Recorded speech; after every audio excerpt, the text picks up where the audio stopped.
Hello students and welcome back to your Vedantu NEET made easy channel. आज इस video में हम डिस्कस करने वाले हैं कि कैसे नीट 2023 का पेपर दोबारा से केवल और केवल एनसीईआरटी से ही आया था।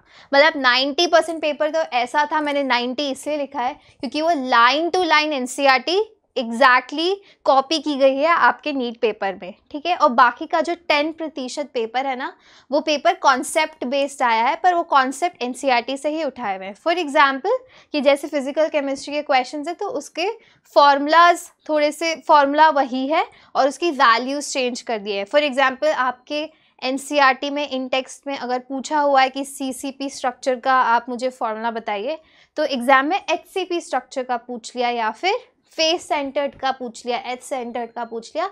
इतना ही हेरा फेरी हुई है, बाकी एग्जैक्टली पेपर एनसीईआरटी से ही आया है। तो आज हम इस वीडियो में विद प्रूफ देखने वाले हैं। मैंने स्क्रीनशॉट्स अटैच किए हैं, लाइंस हाईलाइट किए हैं, क्वेश्चंस बताएं कि एग्जैक्ट क्वेश्चन जो एनसीईआरटी में है वो एग्जैक्टली आ चुका है आपके नीट पेपर में, एकदम copy with nothing at all change. 90% paper तो ऐसा ही है।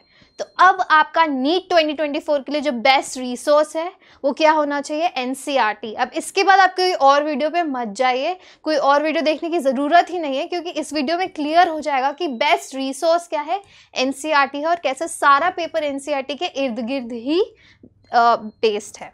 So let's start the video. 1 second, okay. And also subscribe to our channel NEET made easy, जिसमें हम इंफॉर्मेशन बेस्ड वीडियो लाते हैं आपकी नीट प्रिपरेशन में हेल्प के लिए। अभी से नीट 2024 को अभी से आप टारगेट करना शुरू करें। सब्सक्राइब टू आवर चैनल, जिसमें रोज concepts and questions and these information based videos will be there.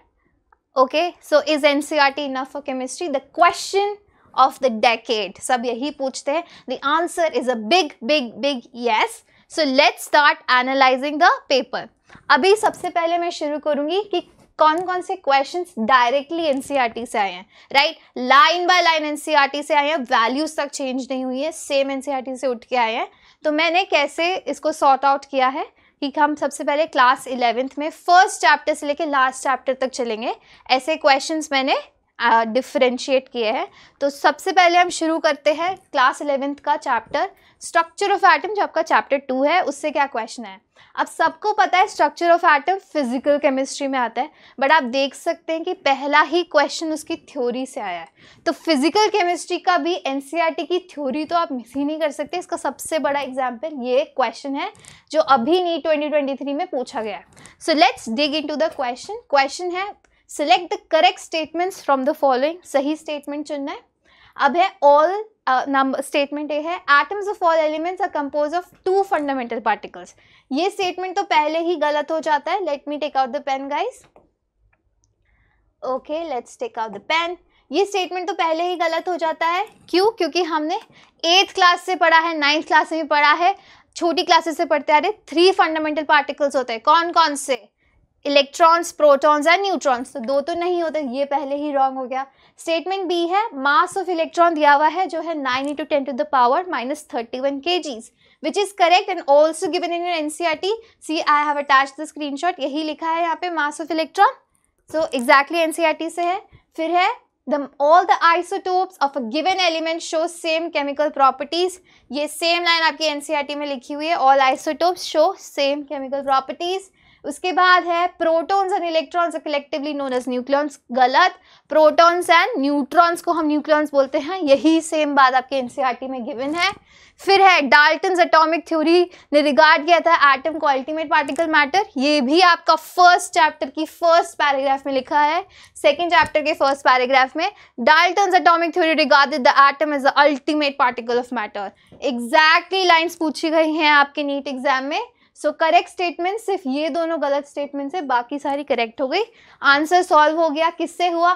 Theory of physical chemistry. कुछ भी बाहर से दिमाग नहीं लगाना, कोई और टेक्स्ट बुक रेफर नहीं करनी।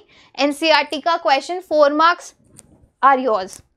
Now let's move on to another question from the structure of atom. दूसरा क्वेश्चन इसमें पूछा है आपसे relation between the magnetic quantum number and your azimuthal quantum number. इस पे जाने से पहले पता होना चाहिए कि मैग्नेटिक और एजीमुथल क्वांटम नंबर्स क्या होते हैं। ठीक है। सबसे पहले ये कि एटम का क्या स्ट्रक्चर होता है, बीच में होता है प्रोटॉन्स एंड न्यूट्रॉन्स, बाहर क्या होते हैं, शेल्स होते हैं जिसमें प्रेजेंट होते हैं इलेक्ट्रॉन्स। अब इलेक्ट्रॉन्स की पोजीशन हम कैसे डिफाइन करते हैं, 4 क्वांटम नंबर्स से, है ना। वो 4 क्वांटम नंबर्स क्या क्या होते हैं, सबसे पहला आता है हमारा शेल। शेल को हम कैसे डिफाइन करते थे, नंबर से 1 2 3 4 या फिर लेटर्स KLMN, राइट। अब शेल्स के अंदर क्या प्रेजेंट होते हैं, सब शेल्स। क्या प्रेजेंट होते हैं, सब शेल्स, जो कि क्या होते हैं SPDF, right. These are known as sub shells. और सब शेल्स के अंदर क्या प्रेजेंट होते हैं, ऑर्बिटल्स। वो ऑर्बिटल्स कैसे होते हैं, तो इसके बाद आ गए हमारे सब शेल्स, ठीक है। सब शेल्स के अंदर होते हैं ऑर्बिटल्स। इन्हीं सब शेल्स को हम क्या बोलते हैं, एजीमुथल क्वांटम नंबर, जो L से डिनोट होता है, राइट। और उसके अंदर होते हैं ऑर्बिटल्स। वो ऑर्बिटल्स को हम डिनोट करते हैं M से, जो होता है हमारा क्या, मैग्नेटिक क्वांटम नंबर, ठीक है। अब इन दोनों के बीच की रिलेशनशिप क्या होती है, ये भी आपकी NCERT में गिवन है in this line. Can you see, for any sub shell defined by L value 2L+1 values of ml are possible and these values are given by so and so। मतलब कि एक मैंने let me take out now the pen, इसमें क्या given है कि जो आपकी nm की वैल्यू होती है वो होती है 2L+1, correct. This is given in your NCERT। अब यहाँ पे थोड़ा ट्विस्टेड फॉर्म में पूछा गया है। अब nm को मैं ऐसे लिख सकती हूँ, nm-1 = 2L, nm-1/2 = L, right। This relation can be derived from this relation right here which is given, है ना। कहाँ पे गिवन है, NCERT में गिवन है आपकी। और फिर आंसर हो गया मेरा 4th, करेक्ट। सॉल्व किससे किया, NCERT से सॉल्व किया है। एक भी लाइन स्किप नहीं करनी है NCERT की। नेक्स्ट, अब इसमें हम 3rd chapter of 11th class पे आ चुके हैं। इसमें पूछा है लार्जेस्ट आयन कौन फॉर्म करता है अगर वो nearest noble gas configuration achieve करे। नियरेस्ट नोबल गैस कॉन्फिगरेशन का क्या मतलब है कि लास्ट शेल में, वैलेंस शेल में 8 इलेक्ट्रॉन्स प्रेजेंट होने चाहिए, करेक्ट। अब इसमें हम इनका सबका F में कितने इलेक्ट्रॉन्स प्रेजेंट होते हैं वैलेंस शेल में, 7, राइट। तो इसका नोबल गैस अचीव करने के लिए इसको कितने इलेक्ट्रॉन्स चाहिए, 1, तो मैं इसको F- लिख सकती हूँ। अब नाइट्रोजन को नोबल गैस कॉन्फिगरेशन अचीव करने के लिए कितने इलेक्ट्रॉन्स चाहिए, उसके वैलेंस शेल में होते हैं 5, तो इसको 3 और इलेक्ट्रॉन्स चाहिए, तो N-3 में लिखूंगी, तो इसका क्या हो जाएगा, ये नोबल गैस कॉन्फिगरेशन। सोडियम एक लूज करेगा तो इसका हो जाएगा नोबल गैस कॉन्फिगरेशन। ऐसे ही ऑक्सीजन क्या करता है, ऑक्सीजन को दोबारा से, ऑक्सीजन के आउटरमोस्ट शेल में 6 इलेक्ट्रॉन्स होते हैं, तो उसको 2 इलेक्ट्रॉन्स और चाहिए 8 इलेक्ट्रॉन्स बनने के लिए। तो ये सारे आइसो इलेक्ट्रॉनिक स्पीशीज हो गए क्योंकि इनमें 10 इलेक्ट्रॉन्स प्रेजेंट है, राइट। अब इनका साइज कैसे मैटर करता है, ये आपकी NCERT में गिवन है। फॉर आइसो इलेक्ट्रॉनिक स्पीशीज जिसके एग्जाम्पल्स भी सेम है, O2-, F-, Na+, Mg2+, यही सेम एग्जाम्पल्स आपको नीट एग्जाम में पूछे गए हैं, बिल्कुल इसमें तक चेंज नहीं हुआ है। Have the same number of electrons which is 10 when isoelectronic species का क्या मतलब है, same electrons in the outermost in its shell, right? So their radii would be different because of their different nuclear charges. Can you see? इस पे सिर्फ एक negative charge है, nitrogen पे 3 है, इस पे एक पॉजिटिव है और इस पे -2 है। तो जिस पे ज्यादा नेगेटिव चार्ज होगा तो उसका क्या मतलब है, उसके पर उसने ज्यादा इलेक्ट्रॉन्स लिए। अब इलेक्ट्रॉन ज्यादा लेगा तो उसमें क्या होगा, रिपल्शन होगा शेल्स में, राइट। एक इलेक्ट्रॉन से कम रिपल्शन, 2 इलेक्ट्रॉन से थोड़ा ज्यादा। अब 3 इलेक्ट्रॉन से नाइट्रोजन के पास उस वक्त बहुत ज्यादा रिपल्शन हो गया, राइट। उस रिपल्शन से उसका साइज हो जाएगा इंक्रीज रिपल्स करते करते। सो इसीलिए सबसे ज्यादा साइज किसका होगा, N3-, इवन दो वो कैसी स्पीशीज है, आइसो इलेक्ट्रॉनिक, बट रिपल्जन की वजह से they increase in the size, correct. So इसका आंसर भी हमने किससे लिया, ये सेम लाइन यहाँ पे प्रेजेंट है। An ion with the greater negative charge will have the larger radius। यही पूछा है आपके नीट क्वेश्चन में। See every line in NCERT is so important. अभी से इम्पॉर्टेंट समझ लीजिए, NCERT अभी से स्टार्ट कर दीजिए पढ़ना, ठीक है। अब हम आते हैं इसके 4th चैप्टर पे जो कि है केमिकल बॉन्डिंग 11th क्लास का। इससे पूछा गया है आपको order of energy of molecular orbitals of nitrogen. Okay, ये सेम आपको पता होना चाहिए कि जो नाइट्रोजन जितनी 14 इलेक्ट्रॉन स्पीशीज होती है, राइट, वहाँ तक का अलग मॉलिक्यूलर डायग्राम होता है और उसके ऊपर वाली 15, 16 और 17 इलेक्ट्रॉन स्पीशीज़ का अलग मॉलिक्यूलर डायग्राम होता है। नाइट्रोजन के पास कितने इलेक्ट्रॉन्स है? 14। सो ये 14 इलेक्ट्रॉन स्पीशीज़ का MOT डायग्राम फॉलो करेगा। सॉरी, और फिर MOT डायग्राम ये सेम आपके NCERT में गिवन है for molecule such as B2, C2, N2 is given, N2 is asked. उसका मॉलिक्यूलर डायग्राम, उसकी मॉलिक्यूलर एनर्जी लेवल्स ऐसे प्रेजेंट होते हैं। ये सेम उठा के आपको पूछा गया नीट में। This is the energy level diagram of nitrogen. ठीक है, सॉल्व्ड। नेक्स्ट क्वेश्चन अब आता है आपका अब आता है दोबारा से किसका क्वेश्चन है? केमिकल बॉन्डिंग है। इसमें पूछा गया आपको किसमें 8 electron species 8 electrons around the central atom present नहीं है। करेक्ट, 8 इलेक्ट्रॉन्स नहीं प्रेजेंट है। ये भी आपकी NCERT में गिवन है कि हमें पता है कि मोस्ट ऑफ द मॉलिक्यूल्स क्या फॉलो करते हैं? ऑक्टेट रूल फॉलो करते हैं to gain the stability. But there exist some exceptions, ऐसे एक्सेप्शंस प्रेजेंट है जो कि मॉलिक्यूल्स एग्जिस्ट करते हैं बट वो क्या फॉलो नहीं करते? Octet rule. ठीक है, जैसे कि कुछ स्पीशीज हैं, for example in your NCERT is given LiCl, BeH2, BCl3। ये कैसी स्पीशीज हैं? इलेक्ट्रॉन जिनका इनकम्प्लीट ऑक्टेट होता है सेंट्रल एटम पे। अब कुछ एक्सपैंडेड ऑक्टेट स्पीशीज भी प्रेजेंट है। कैसे? जैसे PF5, SF6, इनका एक्सपैंडेड ऑक्टेट होता है। इसका मतलब 8 से ज़्यादा इलेक्ट्रॉन्स होते हैं इनके सेंट्रल एटम के पास। Correct. Now let's move on to the question जो आपका नीट में पूछा गया है। अब NH3, let's draw NH3। Let me change the pen colour, 1 second. अब NH3 के पास कितने होते हैं? NH3 मैं आपको बताऊं, ये सारी स्पीशीज ना आपके यहाँ पे गिवन है। NH3 है, NH3 के पास एक क्या होगा? लोन पेयर, और उसके बाद 1, 2 और एक बॉन्ड में कितने इलेक्ट्रॉन्स होते हैं? 2 इलेक्ट्रॉन्स, राइट। तो हर जो बॉन्ड बनाइए उसको मैं 2 इलेक्ट्रॉन्स काउंट कर लूँ तो कितना हो गया? 6 + 2 इज 8। तो 8 इलेक्ट्रॉन्स NH3 के पास तो हैं। अब AlCl3, Al कौन से ग्रुप का पार्ट है? बोरॉन ग्रुप का पार्ट है। बोरॉन का एग्जाम्पल आपकी NCERT में गिवन है कि बोरॉन के जो ग्रुप्स होते हैं वो क्या फॉलो नहीं करते? ऑक्टेट रूल का इनकम्प्लीट ऑक्टेट होता है क्योंकि उसमें सिर्फ 6 इलेक्ट्रॉन्स प्रेजेंट है। B की जगह Al दे रखा है आपको NCERT आपके क्वेश्चन में। ठीक है, तो इसके पास 6 इलेक्ट्रॉन स्पीशीज है। BeCl2, ये सेम एग्जाम्पल यहाँ गिवन है। यहाँ पे BeH2 गिवन है, पूछा गया है BeCl2। एग्जैक्टली सिर्फ एटम्स चेंज कर दिए। तो BeCl2 दोबारा से 4 इलेक्ट्रॉन स्पीशीज है। उसके बाद CCl4 is an 8 electron species and PCl5 का एक्सपैंडेड ऑक्टेट है जो यहाँ गिवन है, इसमें 10 इलेक्ट्रॉन स्पीशीज होती है। करेक्ट। तो ये एग्जाम्पल भी किससे सॉल्व हुआ? हमारी NCERT से। तो NH3 and CCl4, only these 2 species are what? Only these 2 species follow the octet rule, बाकी सारे एक्सेप्शंस ऑफ ऑक्टेट रूल है। तो एक्सेप्शंस ऑफ ऑक्टेट रूल से एक क्वेश्चन बनाया हुआ है नीट में। समझ गए? अब आता है this question which is from the chapter 5 states of matter. इसमें पूछा गया है which amongst the following options are correct graphical representation of Boyle's law. Boyle's law आते आपको क्या पता चल जाना चाहिए? बॉयल्स लॉ किसके बीच में रिलेशनशिप है? Pressure is inversely proportional to your volume. अब जब भी इनवर्सली प्रोपोर्शनल आता है ना, जैसे P और V का क्या डायग्राम बनेगा? जब इनवर्स रिलेशंस आते हैं तो डायग्राम बनता है हाइपरबोला।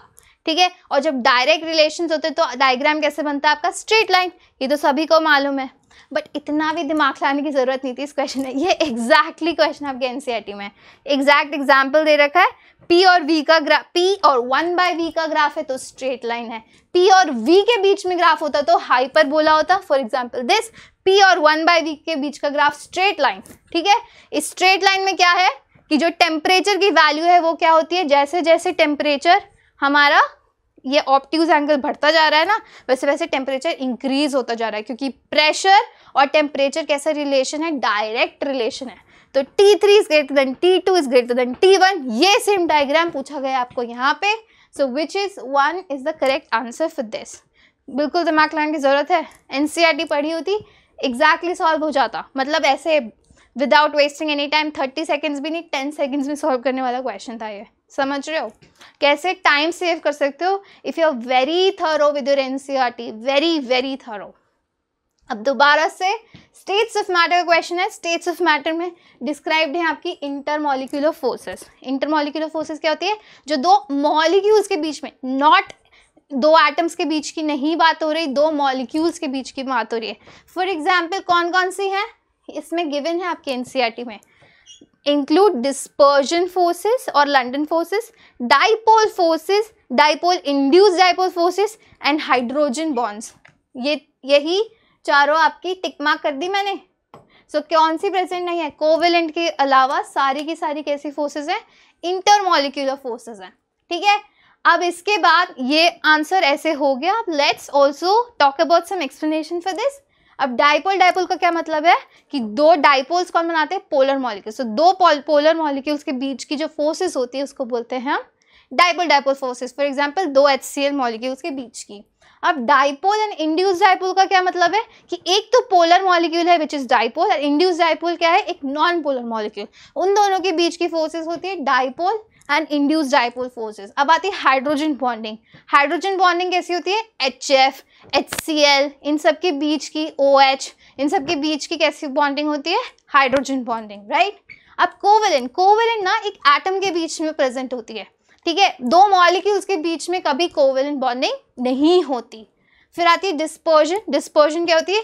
दो नॉन पोलर मॉलिक्यूल्स के बीच की फोर्सेस को हम क्या बोलते हैं? डिस्पर्जन और लंडन फोर्सेस, करेक्ट। सो ये क्वेश्चन भी, अगर आपको ये कॉन्सेप्ट्स भी याद नहीं थे तो बट अगर आपने एनसीईआरटी गो थ्रू की होती तब भी ये आंसर क्या हो जाता? आपका करेक्ट हो जाता, करेक्ट। उसके बाद हम चलते, ये वो क्वेश्चन है जो line by line directly NCERT से ऐसे लाइन छप के आ चुकी है। बिल्कुल भी थोड़ा सा भी उन्होंने कुछ भी अलग नहीं किया है। अब नेक्स्ट क्वेश्चन ये, हम थर्मोडायनेमिक्स पे आ चुके हैं। So which amongst the following option is the correct relation between enthalpy and internal energy? ये रिलेशन आपके एनसीईआरटी में यहाँ हाईलाइट किया है मैंने, गिवन है आपकी थर्मोडायनेमिक्स में। So del H is equal to del U plus NGRT, del NGRT। ये ऑप्शन करेक्ट। 10 सेकेंड भी नहीं लगने चाहिए क्वेश्चन करने में, एनसीईआरटी थरो होती तो। फिर आता है इक्विलिब्रियम। इक्विलिब्रियम पे आ गए। इसका फर्स्ट क्वेश्चन है कि कौन से मॉलिक्यूल्स लुईस एसिड की तरह बिहेव करते हैं। अब लुईस एसिड का हमें कॉन्सेप्ट पता होना चाहिए। लुईस एसिड कौन से होते हैं? जो इलेक्ट्रॉन्स एक्सेप्ट करते हैं, करेक्ट। तो इलेक्ट्रॉन्स एक्सेप्ट कौन करते हैं? जिनके पास इलेक्ट्रॉन की कमी होगी। अब हम पहला ही इसमें ऑप्शन देख लेते हैं, H2O। H2O के पास क्या प्रेजेंट है? Lone pair of electrons. ठीक है, ये lone pair of electrons present है, तो इसके पास ये क्या कर सकता है? गिव आउट कर सकते हैं अपने इलेक्ट्रॉन्स। से ये क्या हो गया? Lewis base. अब BF3 क्या होती है? अभी हमने अभी इसका इलेक्ट्रॉन डॉट स्ट्रक्चर बनाया था, तो ये केवल 6 इलेक्ट्रॉन स्पीशीज थी। तो ये क्या कर सकता है? रेडिली इलेक्ट्रॉन्स एक्सेप्ट कर सकता है क्योंकि ये इलेक्ट्रॉन डेफिशिएंट है। सो इसीलिए this is the correct option. BF3 क्या है? Lewis acid. लुईस एसिड कौन से होते हैं? जो इलेक्ट्रॉन्स एक्सेप्ट कर सकते हैं। अब OH माइनस दोबारा से नेगेटिव चार्ज है, तो ये गिव आउट कर सकते हैं, तो ये लुईस बेस हो गया। NH3 के पास भी एक लोन पेयर है, ये लोन पेयर गिव आउट कर सकता है, तो ये भी क्या हो गया? लुईस बेस हो गया। तो इसका आंसर है BF3। इतना कॉन्सेप्ट भी कैसे पता चलेगा? एनसीईआरटी में भी गिवन है। BF3 वही गिवन है जो आपको नीट में पूछा गया है। BF3 does not have a proton but still acts as an acid. यही क्वेश्चन देखो इक्विलिब्रियम में नीट का क्वेश्चन है एनसीईआरटी की डायरेक्ट लाइन से। तो species like H2O, NH3, OH- ये तीनों स्पीशीज यहाँ गिवन है, which can donate a pair of electrons act as Lewis bases. See, ये same line by line question उठा के आपका पूछा हुआ है नीट में। तो आप देख सकते हैं कि आपके NCERT he is your entire answer book. यही चीट कोड है नीट 2024 के लिए। अब आपको पता लग जाना चाहिए अभी तक के क्वेश्चंस तक ही। अब आते हैं दोबारा से, ये किसका? रिडॉक्स रिएक्शंस में पहुंच गए। अब रिडॉक्स रिएक्शंस में बहुत बच्चों को प्रॉब्लम होती है कि हम बैलेंस कैसे करेंगे। बैलेंसिंग पूछी हुई है दोबारा से, बैलेंस करना नहीं आता, बहुत प्रॉब्लम है। तो देखो ये आपकी इस बारी नीट ने ना ये प्रॉब्लम भी सॉल्व कर दी, क्योंकि कुछ अलग सी इक्वेशन नहीं थी। इक्वेशन पे एनसीईआरटी की सॉल्व इक्वेशन उठा के दे दी। ये एग्जाम्पल है एनसीईआरटी में कि कैसे एसिडिक मीडियम में सॉल्व करते हैं, बैलेंस करते हैं रिएक्शन को। वही same reaction without changing anything उठा के दे दी है यहाँ पे।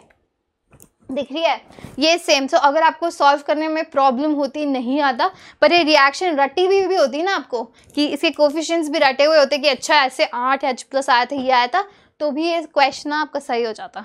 तो एनसीईआरटी की एक भी चीज़ छोड़नी ही नहीं है। रिडॉक्स रिएक्शन तो बच्चे छोड़ देते हैं, but see these 4 marks are so crucially rank determining हो सकते थे आपके। मतलब जिन बच्चों ने एनसीईआरटी पढ़ी थी ना और आपकी तरह कोचिंग नहीं गए थे, या फिर आपकी तरह ना ऐसे बहुत सारी किताबें खोल के नहीं बैठे थे, बिल्कुल रिसोर्सेज उनका केवल एनसीईआरटी था, वो बच्चे आपसे ज़्यादा स्कोर कर लेंगे। सही बता रही हूँ, वो बच्चे आपसे ज़्यादा स्कोर कर लेंगे, because you are skipping the importance of NCERT. और ये वीडियो इसीलिए ही क्रूशियल है कि एनसीईआरटी कितनी ज़्यादा इंपॉर्टेंट है। अभी ये क्वेश्चन सॉल्व तो एनसीईआरटी ने किया हुआ है, मैं इसका एक इजी तरीका बताती हूँ, जब भी ऐसे क्वेश्चन आए तो कैसे सॉल्व करने हैं। ठीक है, अभी ये आपके पास रिएक्शन गिवन है, तो सबसे पहले ना मैं ये सब लिख दूंगी, Cr2O7 2-, ठीक है, प्लस SO3 2-, इससे बनेगा Cr+3 प्लस SO4 2-, ठीक है। ये नॉर्मल रिएक्शन है, इसको बैलेंस करना है। इसको कैसे बैलेंस करेंगे? सबसे पहला स्टेप है ये देखना है कि इसका रिडक्शन हाफ कौन सा है और ऑक्सीडेशन हाफ कौन सा है। ठीक है, तो रिडक्शन, अब Cr2 की हमने क्या देखनी है, इसकी ऑक्सीडेशन स्टेट। ये +6 ऑक्सीडेशन स्टेट है, ये कैसे आई? क्योंकि हमें पता है ऑक्सीडेशन स्टेट ऑफ ऑक्सीजन को क्या हम लेते हैं, -2 हमेशा लेते हैं, उससे हमने सॉल्व करी हो, तो Cr की ऑक्सीडेशन स्टेट आ गई +6। अब +6 इज कन्वर्टिंग इनटू +3, तो पता चल गया ये क्या हो रहा है, रिडक्शन हो रहा है ना, तो ये रिड्यूसिंग हाफ हो गया। अब सल्फर की ऑक्सीडेशन स्टेट है यहाँ पे +6 और यहाँ पे है +4, सॉरी ये है +4 और ये है +6, तो यहाँ पे क्या हो रहा है, ये हो रहा है ऑक्सीडाइज, +4 से +6 पे जा रहा है, तो ये हो रहा है ऑक्सीडाइजिंग हाफ। ठीक है, ये ऑक्सीडाइजिंग हाफ हो गया, रिडक्शन हाफ हो गया, ये पता चल गया। अब इसके बीच के चेंजेस कितने हैं, यहाँ पे +6 से +3 हो रहा है, ये इसका क्या मतलब है, चेंज कितने का है, 3 का चेंज है, राइट। अब पर यहाँ पे 2 क्रोमियम प्रेजेंट है, तो चेंज हो गया 3 × 2 विच इज इक्वल्स टू 6 का चेंज है। और यहाँ पे कितने का चेंज है, 4 और 2 का, 4 से 6 जा रहा है, तो चेंज हो रहा है हमारा ऑफ द ऑर्डर 2। अब मैंने इसको सिंप्लीफाई करना है नेक्स्ट स्टेप में, तो 2 से मैं 6 कट कर सकती हूँ, तो यहाँ आ जाएगा 1 और यहाँ आ जाएगा 3। ठीक है, ये स्टेप हो गया 2 सिंप्लीफिकेशन। स्टेप 3 क्या है, क्रॉस मल्टीप्लिकेशन। क्या क्रॉस मल्टीप्लाई करूंगी, ये जो 1 मैंने यहाँ से सल्फर का जो 1 है, वो सल्फर का 1 मैंने क्रोमियम के आगे लगा दिया, ठीक है, और जो इसका 3 है, जो क्रोमियम का 3 है, वो मैंने सल्फर के आगे लगा दिया। ये हो गया step 3 cross multiply. Step 4 balancing of all the atoms except oxygen and hydrogen. अब और कौन सा एटम प्रेजेंट है, Cr, क्रोमियम प्रेजेंट है। Let me write this equation again here.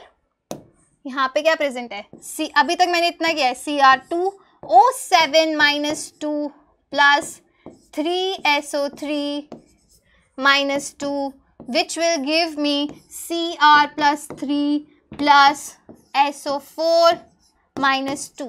ठीक है, इतना किया है अभी तक मैंने। इसके बाद अब मैं Cr बैलेंस करूंगी। जब मैं क्रोमियम बैलेंस करूंगी, यहाँ 2 क्रोमियम्स प्रेजेंट है, यहाँ पे 1, तो यहाँ पे मैंने 2 लगा दिए टू बैलेंस इट। यहाँ पे कितनी सल्फर है, 3, तो यहाँ पे भी 3 लगा देती हूँ, तो बैलेंस है सल्फर। ये हमारा कौन सा स्टेप हो गया, 4th।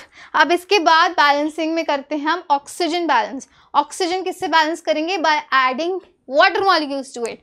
सबसे पहले हम ऑक्सीजन काउंट कर लेते हैं। यहाँ पे 7 ऑक्सीजन है और यहाँ पे 9, तो टोटल यहाँ पे 16 ऑक्सीजन प्रेजेंट है on the LHS। On the RHS कितनी ऑक्सीजन प्रेजेंट है आपके पास, 12 ऑक्सीजन, राइट, 4 × 3 12 ऑक्सीजन। तो डिफरेंस कितनी, 4 ऑक्सीजन का आ गया, तो 4 ऑक्सीजन मतलब 4 वाटर मॉलिक्यूल्स मैंने ऐड कर दिए। अब क्या है, अब हाइड्रोजन बैलेंसिंग। यहाँ पे मैंने 8 हाइड्रोजन ऐड किए हैं, वही 8 H+ आयंस में यहाँ पे ऐड कर दूंगी, सिंपल। तो ये एक ही स्टेप में पूरी इक्वेशन मैंने बैलेंस कर दी है, correct. So this has become really easy. I hope ये आपको क्लियरली दिख रहा होगा कि कैसे मैंने इक्वेशन बैलेंस किया है। हाँ, सो इसका आंसर 4th हो जाना चाहिए, 138, correct. Now let's move on to the chapter hydrogen. अब ये भी एक ऐसा चैप्टर है ना जो बच्चे छोड़ देते हैं। मैंने ना एक्चुअली एक शॉर्ट भी बनाया था इस चैनल पे, जिसमें मैंने बात की थी कि ये chemistry in everyday life, hydrogen, environmental chemistry, redox reactions, ये ऐसे चैप्टर्स हैं जो बच्चे छोड़ देते हैं। बट आप सोच रहे हो, या अगर आपने 4-5 जो ये छोटे छोटे चैप्टर्स है ना कि इसकी इंपॉर्टेंस आपने नहीं दी और आपने छोड़ दिए, तो 4-5 क्वेश्चंस का क्या मतलब है? एक क्वेश्चन 4 मार्क्स का आता है, तो 5 क्वेश्चन मतलब 20 मार्क्स तो आप ऐसे ही गंवा रहे हो, है ना। सो विच इज़ लाइक तुम अपने साथ ही ज्यादती कर रहे हो, मैं सच बता रही हूँ। क्योंकि रिसोर्स एक एनसीईआरटी फॉलो करने 4 बुक्स है केमिस्ट्री की, एनसीईआरटी की 4, और अभी आगे बस पूरा साल है। एक भी चैप्टर मिस मत करो, हर चैप्टर की लाइन बाय लाइन पढ़ो, लिखो उससे, कि लिख के भी याद करते हैं ना कुछ बच्चे। तो मैं तो बोलती हूँ एनसीईआरटी का यही, जैसे बायो पढ़ते हो ना आप, वैसे ही एनसीईआरटी इनऑर्गेनिक तो ऐसी ही है कि ऐसे ही लिख के याद करनी है जैसे बायो करते हो। चलो, अब हाइड्रोजन का ये क्वेश्चन है। अब मैं बताऊंगी कि कैसे लाइन बाय लाइन हाइड्रोजन से क्वेश्चन आया। इसमें ना हमें जो करेक्ट नहीं ना स्टेटमेंट वो चूज करनी है। अब इससे में पूछा हुआ है hydrogen is used to reduce heavy metal oxides to metals. ये सेम आपको यहाँ पे दिया हुआ है, in metallurgical process it is used to reduce heavy metal oxides. तो ये स्टेटमेंट हो गई करेक्ट, ठीक है। कहाँ से करेक्ट हुई है ये? एनसीईआरटी से। Heavy water is used to study reaction mechanism. अगर आपने ऑर्गेनिक पढ़ी है तो पता होगा कि हम ड्यूटेरियम यूज़ करते हैं हाइड्रोजन की जगह to study the reaction mechanism. पता चलता है कि कौन सा हाइड्राइड शिफ्ट हो रही है, कहाँ से हाइड्रोजन जा रही है और कहाँ पे हाइड्रोजन अटैच हो रही है। उसके लिए हम क्या स्टडी करते हैं? हैवी वाटर डाल देते हैं, D2O डाल देते हैं H2O की जगह, तो पता चल जाता है कि कैसे रिप्लेसमेंट और एलिमिनेशन कैसे कंडक्ट हुआ है। तो this is also correct statement. फिर है hydrogen is used to make saturated fats for oils. ये भी आपके एनसीईआरटी में गिवन है। See here dihydrogen is used to manufacture vanaspati fat by the hydrogenation of polyunsaturated vegetable oils. Correct. फिर इसकी 4th statement है HH डिसोसिएशन एंथैल्पी लोएस्ट होती है compare to a single bond between 2 atoms. ये तो बहुत ही गलत स्टेटमेंट है। अगर कोई बच्चा ना ये 2023 के पेपर में ये स्टेटमेंट को बोल रहा है कि ये सही स्टेटमेंट है, सो मुझे नहीं लगता आपको थोड़ी सी भी केमिस्ट्री आती है या आप समझे भी हो कि केमिस्ट्री क्या है, क्योंकि this is the smallest concept, this is like the basis of all the entire chemistry. क्यों? क्योंकि HH जब बॉन्ड फॉर्मेशन होगा बच्चों, जब HH बॉन्ड होगा तो आप सभी को पता है कि H क्या होता है? स्मॉलेस्ट एटम होता है। स्मॉलेस्ट एटम होता है तो इसकी किसके बीच में ये सिंगल बॉन्ड बनेगा? 1s एंड 1s ऑर्बिटल के बीच में, राइट। सबसे स्मॉलेस्ट ऑर्बिटल और जिसकी स्मॉलेस्ट बॉन्ड लेंथ होगी, जितनी स्मॉल बॉन्ड लेंथ होती है उतनी ही हाई एनर्जी होती है। करेक्ट। हाई उतनी ही एनर्जी उसकी बढ़ जाती है। तो ये तो वैसे ही आपका गलत स्टेटमेंट हो गया, है ना। जितना कम bond length higher the energy, smaller the bond length higher the energy. तो ये तो सबसे स्मॉलेस्ट बॉन्ड लेंथ बनाएगा क्योंकि सबसे स्मॉलेस्ट एटम है। तो ये statement is very very wrong, ठीक है। अब हाइड्रोजन, और ये गिवन भी है, see in your NCERT the HH bond dissociation enthalpy is the highest for a single bond between 2 atoms of any element. See हाँ गिवन है is the highest for any element. फिर आता है hydrogen reduces oxides of metals that are more reactive. This is also wrong because it is given in your NCERT. It reduces metal ions in active solutions into corresponding metals which are less active than iron.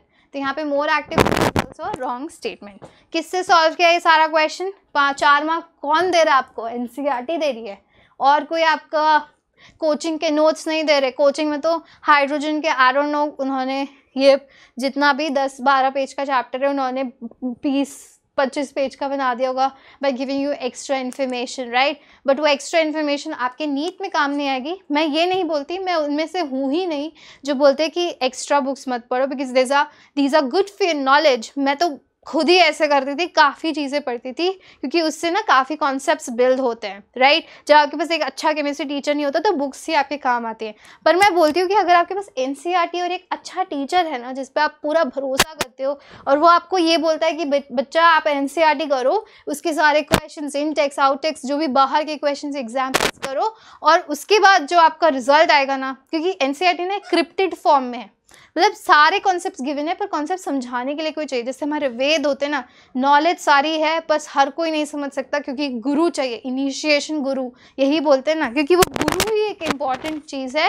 यही same NCERT में सब present है, but कोई बताने वाला होना चाहिए, समझाने वाला होना चाहिए कि इससे ए से बी कैसे पहुँचे। वो ए से बी पहुँचा देगा आपको, पर कैसे गए उसमें थोड़ा सा टीचर की ज़रूरत होगी। बाकी एनसीईआरटी पे फोकस करना वेरी इंपॉर्टेंट। लेट्स मूव, ज्ञान की बातें खत्म करके काम की बात करते हैं। अब आता है दोबारा से, this question is from S block, ठीक है। अब एस ब्लॉक से ये क्वेश्चन है, ये एग्जैक्टली मैं बता रही हूँ, फिर से एनसीईआरटी का ये ग्रुप 2 के सारे एलिमेंट्स है ना, ग्रुप 2 से उठाई हुई लाइंस है, biological importance of magnesium and calcium, ये एक पूरा टॉपिक है आपके एनसीईआरटी में, इससे लाइन बाय लाइन क्वेश्चन है। All enzymes that utilises ATP, यहाँ पे लिखा है देखो, all enzymes that utilises ATP in phosphate transfer require magnesium as cofactor, पर यहाँ आपका कैल्शियम है तो ये रॉन्ग हो गया। कैसे पता चला? एनसीईआरटी ने बताया, ठीक है, मैं बस इतना बोलती हूँ, एनसीईआरटी ने बताया।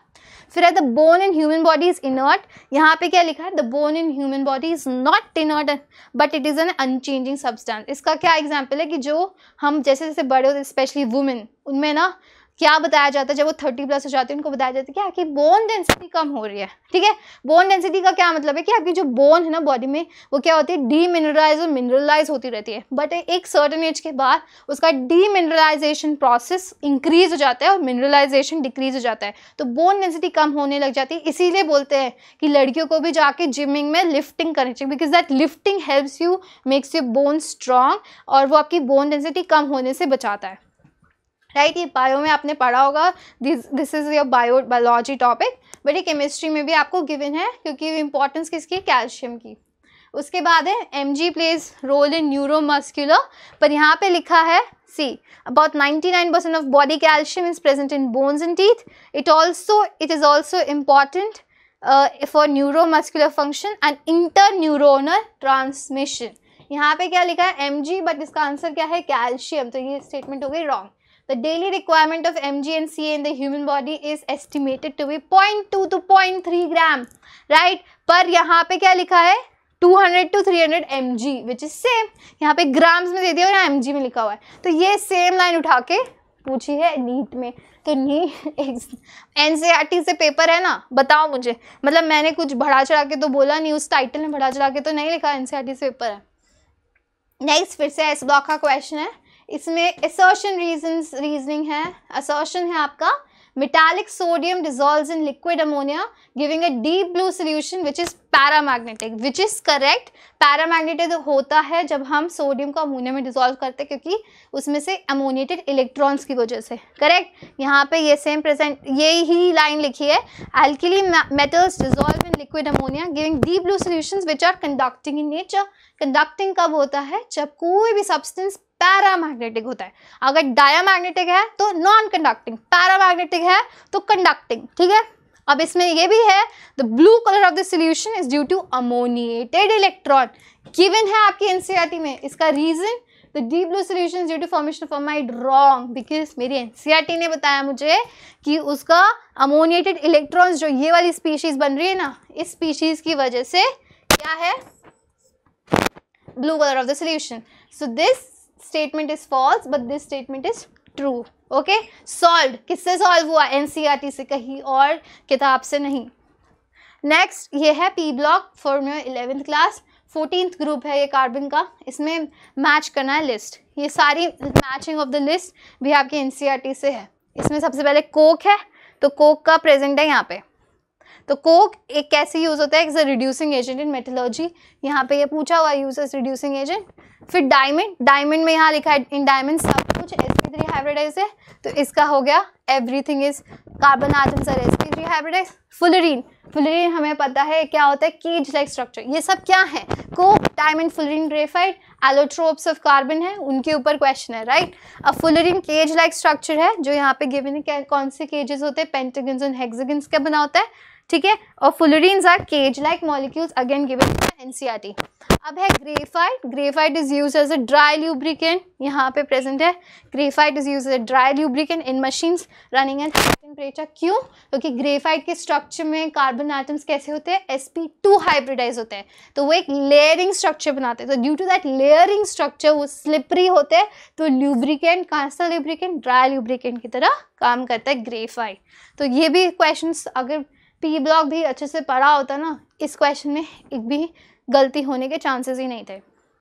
नेक्स्ट आ गए, फिर से पी ब्लॉक का क्वेश्चन है 13th ग्रुप का। इसमें पूछा हुआ है stability of as the taking stability as a factor, which of the following represents correct relationship. Correct relationship. ये कौन सा है? बोरॉन के, बोरॉन का ग्रुप है ये, right. Boron, aluminium, gallium, indium and thallium, ठीक है।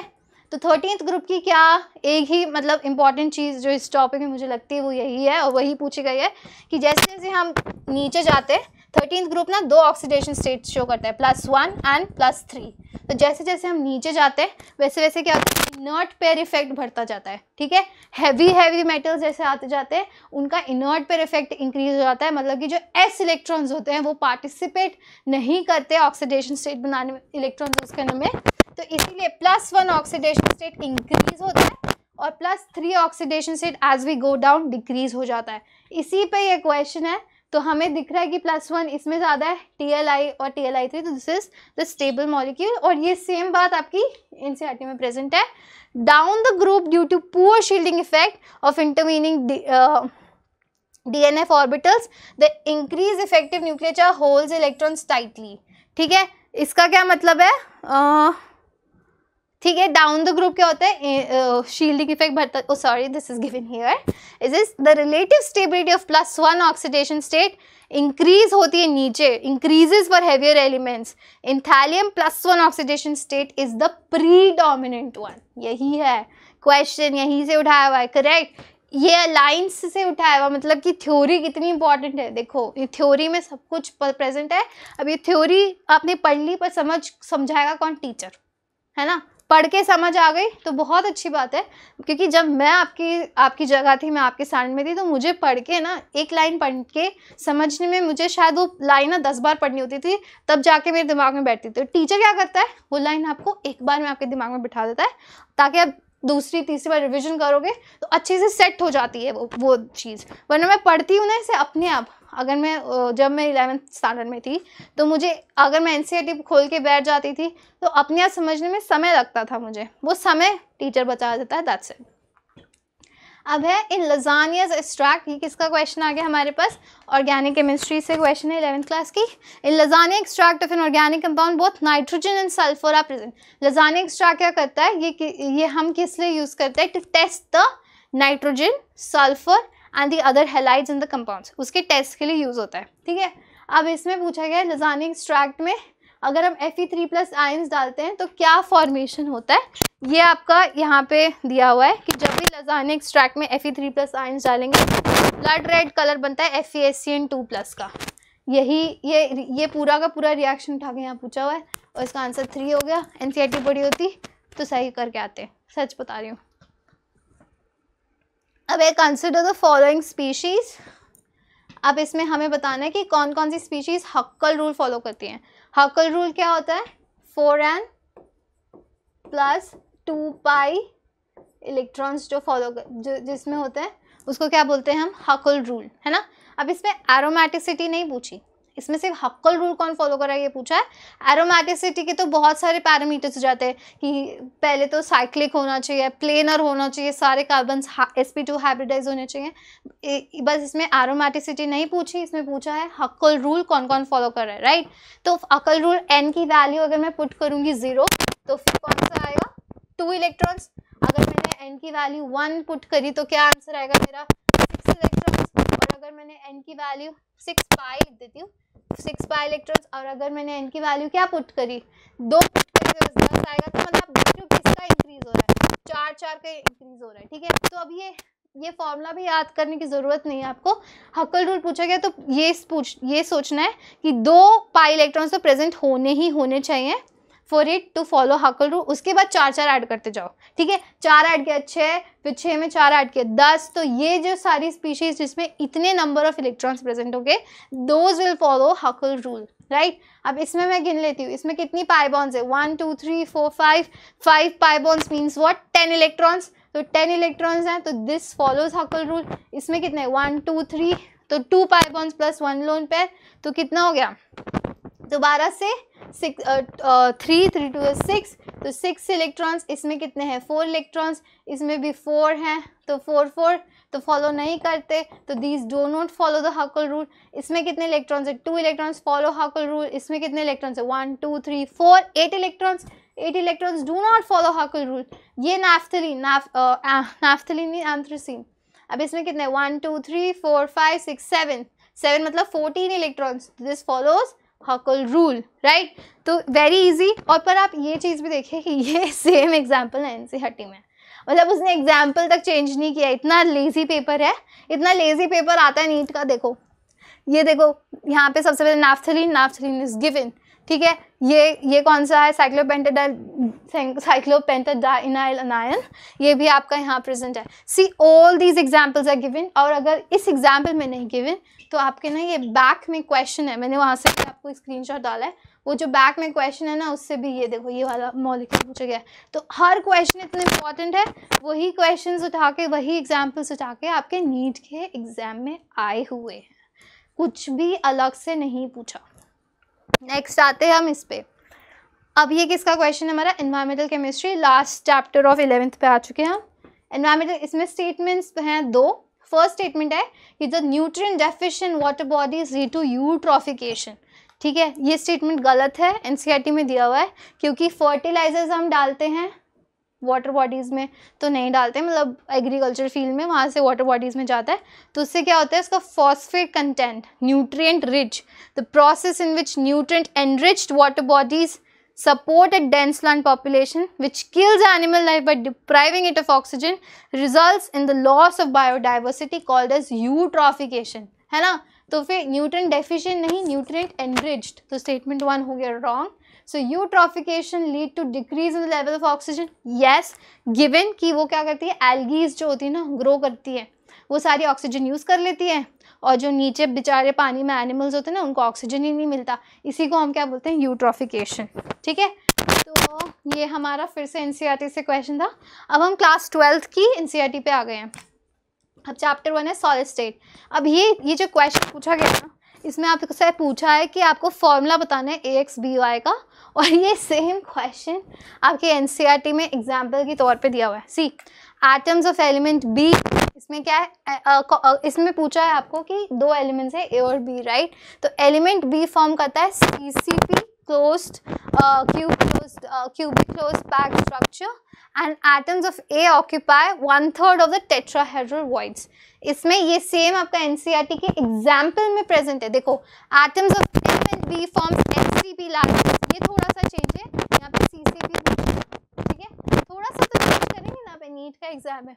And those of the element A occupies 2/3 of the tetrahedral voids. यहाँ पे 1/3 दे दिया, क्या करा है, वैल्यूज चेंज करिए, कॉन्सेप्ट वही है, क्वेश्चन वही है. तो हर क्वेश्चन किया होता था, ये क्वेश्चन सॉल्व करना बहुत इजी था. देखो अब मैंने इसको सॉल्व करने का मेथड बताती हूँ. इसमें है कि जो आपका A है ना, पहले तो B है, CCP स्ट्रक्चर. CCP स्ट्रक्चर का क्या मतलब है कि यूनिट सेल कौन सा हो गया हमारे पास, face centred, FCC unit cell. तो इसका मतलब इसमें नंबर ऑफ एटम्स हो गए 4. ठीक है, 4 जब नंबर ऑफ एटम्स होते हैं तो टेट्राहेड्रल वॉइड्स कितने हो जाते हैं, उसके डबल हो जाते हैं. तो टेट्राहेड्रल वॉइड्स हो जाएंगे 4 × 2 विच इज इक्वल्स टू 8. तो ये हो गया हमारे टेट्राहेड्रल वॉइड्स, और ये थे हमारे नंबर ऑफ एटम्स. ठीक है, तो number of atoms in FCC unit cell हो गया. तो इसमें बोला है कि जो B है ना वो तो आपका 4 है, क्योंकि वो CCP स्ट्रक्चर बना रहा है, राइट. और फिर जो A है वो आपका 1/3 ऑफ टेट्राहेड्रल वॉइड्स ऑक्यूपाई कर रहा है. A जो है 1/3 ऑफ टेट्राहेड्रल वॉइड्स क्या हो गया, 1/3 of 8 which is equals to 8/3, right. अब क्या करूँगी मैं, सिंप्लीफाई कर सकती हूँ. तो क्या हो गया मेरा, मैं यहाँ पे लिख देती हूँ, तो हो गया मेरा A क्या है 8/3 और B क्या है मेरा 4.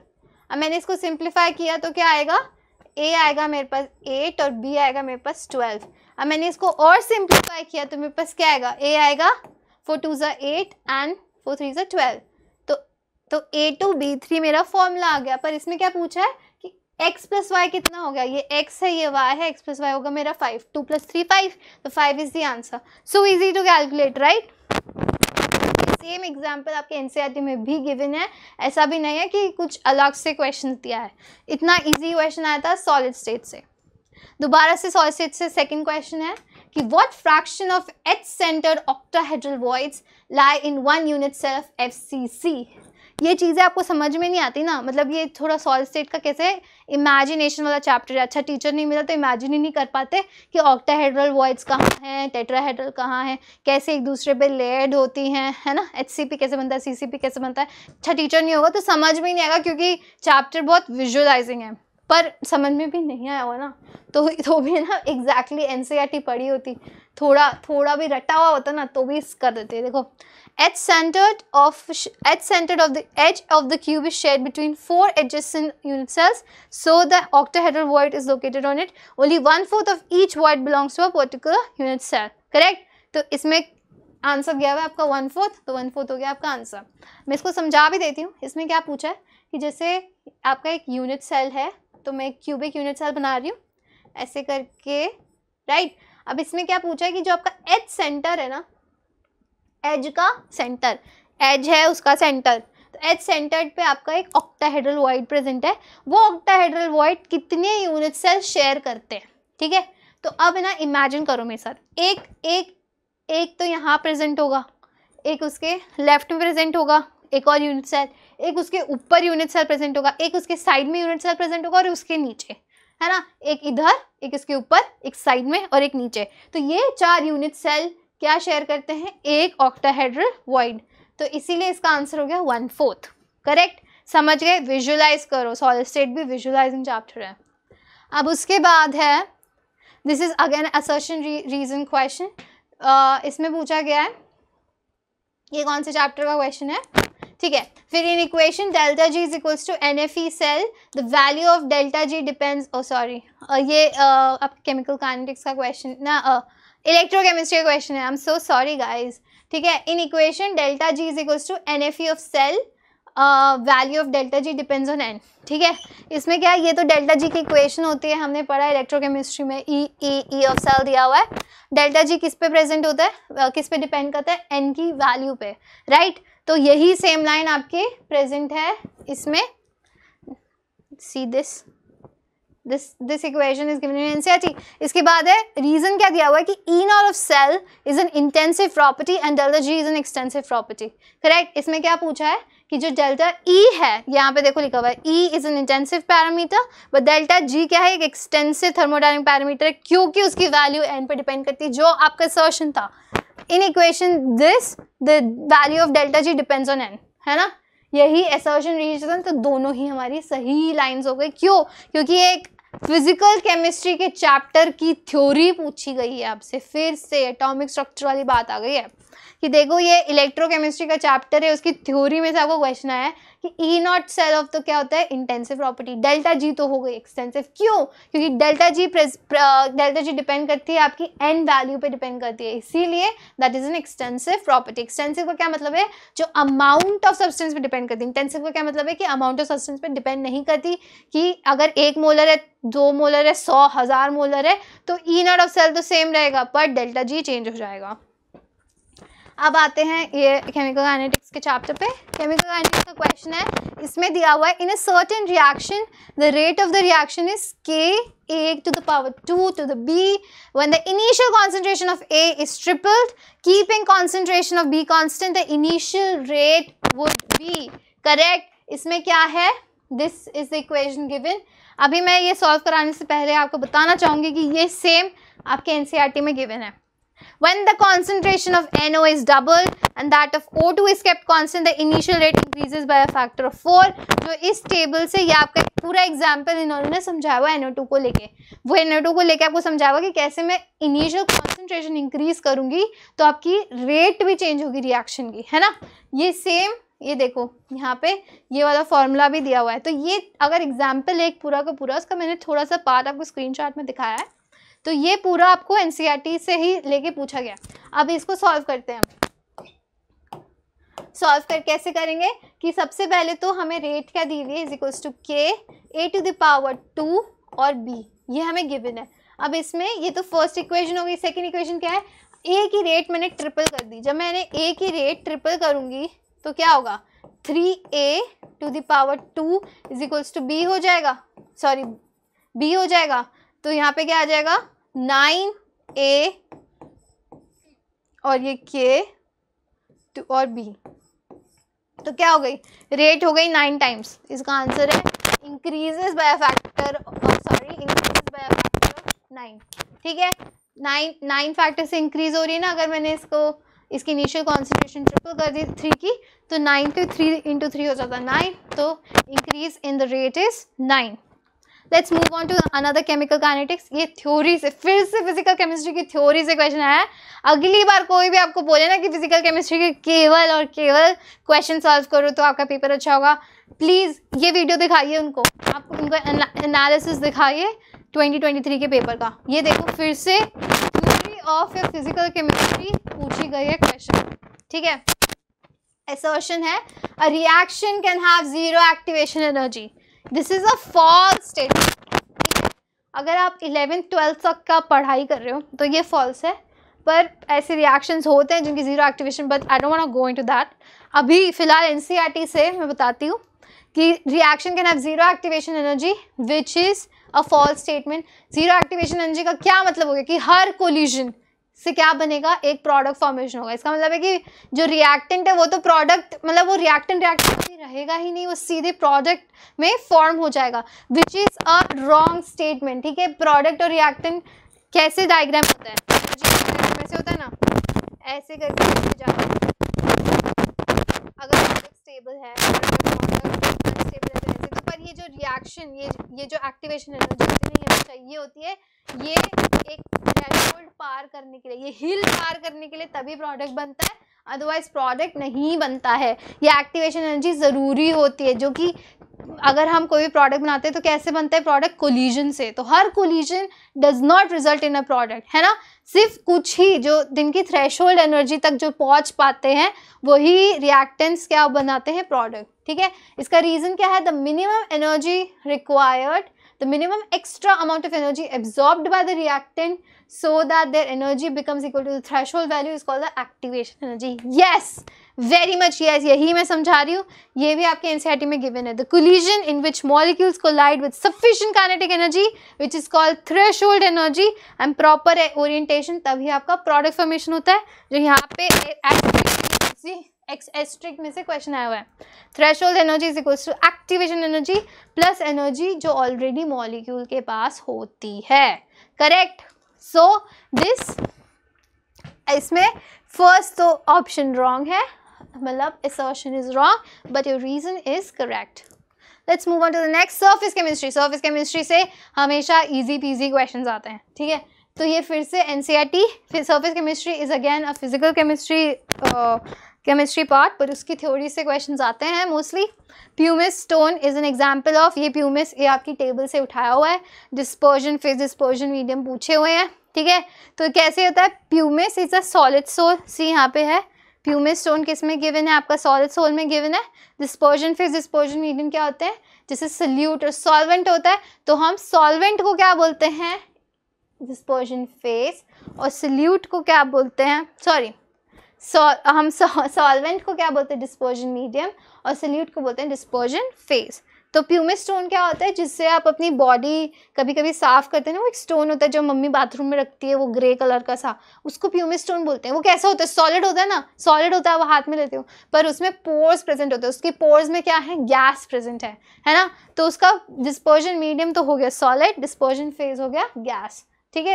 वैसे प्यूमिस स्टोन एक सबसे बेस्ट एग्जांपल है जिससे मैं ना आइडेंटिफाई कर पाती थी, मतलब मेरा याद करने का तरीका कि डिस्पर्जन फेज और डिस्पर्जन मीडियम क्या है, वो प्यूमिस स्टोन ही होता था कि अच्छा वो तो एक सॉलिड सोल है। तो सॉलिड सोल का क्या मतलब है कि डिस्पर्जन मीडियम तो हो गया उसका सॉलिड और फेज हो गया gas. Okay, now this is metallurgy का क्वेश्चन, मेटलर्जी चैप्टर से।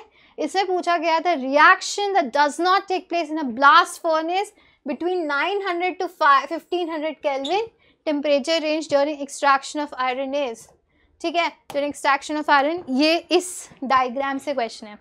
तो आप इसमें देख सकते हो, पहले तो पता होना चाहिए कि ब्लास्ट फर्नेस क्या था। ब्लास्ट फर्नेस क्या था कि इसमें हम क्या करते हैं, आयरन के सारे ऑक्साइड्स डाल देते हैं, ऊपर से डालना शुरू करते हैं, और नीचे से ना हॉट एयर आती है, तो नीचे से गर्म होता जाता है और ऊपर से थोड़ा थोड़ा ठंडा होता है, राइट। तो ये ना आयरन ऑक्साइड्स को मेल्ट कर करते क्या बनाता है, मोल्टन आयरन हम इससे बनाते हैं प्योर आयरन, राइट। सो ये ब्लास्ट फर्नेस का यूज़ हो गया इन सिंपल टर्म्स। और फिर इसमें हर टेम्परेचर की चीज़ें दी हुई हैं। इसमें पूछा कि आपको 900 और 1600 के बीच में कौन सा रिएक्शन नहीं होता है, ठीक है। अब मैं यहाँ पे चलूँ, यहाँ पे 900 और 1600 के बीच में ये गिवन है, सब देख रहे हो, ये सारे रिएक्शंस तो होते हैं हमारे 900 और 1600 के, ठीक है। ये और फिर कौन सा नहीं है, Fe2O3 वाला नहीं है, तो ये रिएक्शन यहाँ पे करेक्ट हो चुका है। तो ये किससे पता चला, मेटलर्जी का चैप्टर इज सो इम्पॉर्टेंट, बच्चे छोड़ देते, 4 मार्क्स चले जाते हैं आपके। सिर्फ ये डायग्राम भी करा होता तो you would have gotten 4 marks. Okay, now let's move to the p block. Again हम इनऑर्गेनिक पे आ चुके हैं। इनऑर्गेनिक में सब कुछ एनसीईआरटी से आता है, मेटलर्जी देख लिया, एनसीईआरटी से आया था। अब पी ब्लॉक देखेंगे, एक एक क्वेश्चन, एक एक डायग्राम में से कैसे क्वेश्चन आए हुए पर एनसीईआरटी से, एक भी क्वेश्चन बाहर से नहीं है। सो पी ब्लॉक में which one is an example of heterogeneous catalysis. Heterogeneous का क्या मतलब होता है कि जो रिएक्टेंट्स, प्रोडक्ट्स और कैटलिस्ट है वो सारे डिफरेंट फेजेस में होने चाहिए। मतलब सब लिक्विड में नहीं, एक लिक्विड में होगा तो एक सॉलिड में हो जाएगा, तो एक गैसेस में हो जाएगा। कुछ एक की भी स्टेट चेंज है तो वो कैसा होगा, हेट्रोजीनस कैटालिसिस। जैसे hydrolysis of sugar catalysed by H+, this is not, क्योंकि किस में हो रहा है, एक्वस मीडियम में हो रहा है, एसिड डालोगे आप शुगर को हाइड्रोलाइज करने के लिए तो एसिड भी एक्वस होता है। सो ये तो सेम फेज में हो गया, तो दिस इज नॉट हेट्रोजीनस, वो होमोजीनस कैटालिसिस है। Decomposition of ozone in presence of nitrogen monoxide, मतलब क्या है, ozone in presence of nitrogen monoxide, ये दोनों क्या है, गैसेज हैं, है ना, ये दोनों गैसेस हैं। और ये क्या बनाती है आपकी, फिर से एक गैस ही बनाती है, NO2 बनाती है और ऑक्सीजन बनाती है, तो ये दोनों भी क्या हो गए, गैसेस। तो ये भी गैस, ये भी गैस, सब गैस, तो ये कैसा है, होमोजीनस का एग्जाम्पल, तो दिस इज ऑल्सो रॉन्ग। अब है combination between dinitrogen and dihydrogen to form ammonia in the presence of finely divided iron. Iron है सॉलिड और डाइनाइट्रोजन, डाइहाइड्रोजन क्या है, गैसियस, और ये है सॉलिड। क्या हमें, ये किसका एग्जांपल है, हेट्रोजीनस कैटालिसिस का, और ये आपको गिवन है आपकी बुक में भी। Manufacture of ammonia using iron as a catalyst is heterogeneous catalysis. समझ गए, किससे आया है, एनसीईआरटी से। नेक्स्ट है आपका फिर से ये 18th ग्रुप का क्वेश्चन है। Helium is used to dilute oxygen in diving apparatus. Helium has high solubility in oxygen. ठीक है, अब पहले ये पता करना चाहिए कि जो पुराने ज़माने होते थे ना, उसमें ना हीलियम नहीं यूज़ होती थी डाइविंग एपैरेटस के लिए, क्या यूज़ होता था, नाइट्रोजन। पर फिर उसके बाद हमने हीलियम यूज़ करना स्टार्ट किया क्योंकि उसकी सॉल्युबिलिटी जो ब्लड में होती है ना बहुत कम होती है, right, that's why we use helium. फिर इसमें helium is used to dilute oxygen, yes this is the correct statement, but high solubility no, it has low solubility in your blood, that is why पूरी statement ही गलत है। पर पता होना चाहिए कि हीलियम की सॉल्युबिलिटी लेस होती है, ये आपका गिवन है। It is used as your helium is used as a diluent for oxygen in modern diving apparatus because of its very low solubility in blood.